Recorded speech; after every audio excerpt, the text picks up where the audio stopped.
While spared the full fury of Hurricane Joaquin, parts of the U.S. East Coast still saw record-setting rain Saturday that shut down roads, waterlogged crops, and showed little sign of letting up.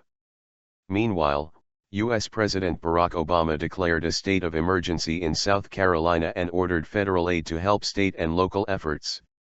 Much of the drenching was centered in the Carolinas, but coastal communities as far away as New Jersey were feeling the effects of unrelenting rainfall. Rain and flood warnings remained in effect for many parts of the East Coast. Downtown Charleston was closed to incoming traffic Saturday as rain flooded roads and left some motorists stranded as flood waters engulfed their cars. At least 2 bridges were washed out in other parts of the state. Where we normally are dealing with flooding for a few hours, we're dealing with it in days here, Charleston Police Chief Greg Mullen told the Associated Press. We're seeing areas flood today that did not traditionally flood. Several shelters were opened in coastal counties while health officials warned people not to swim or play in the flood waters. Inland areas of South Carolina also were battered by rain.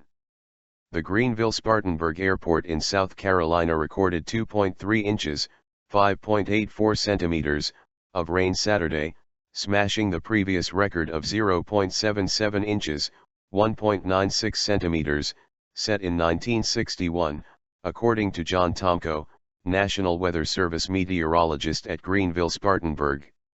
In North Carolina, Agriculture Commissioner Steve Troxler says farmers are starting to see the impact of the continuous rain on their crops.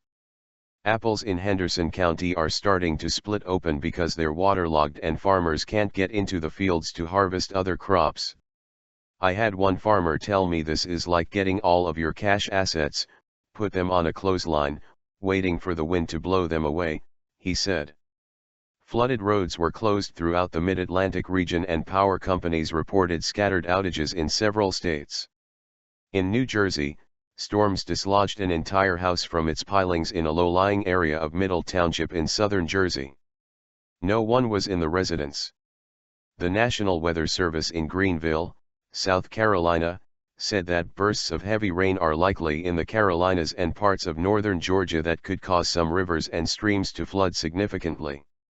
The rain levels had the potential to be life-threatening and historic, the service said on its website.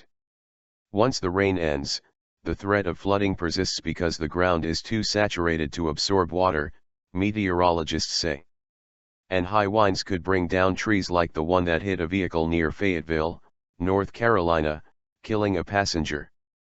The storm also has been linked to a drowning in Spartanburg, South Carolina. Flood watches and warnings also are in effect in Delaware and parts of New Jersey, Maryland, and Virginia. The Weather Service issued a warning for residents living along the coast to be alert for rising water.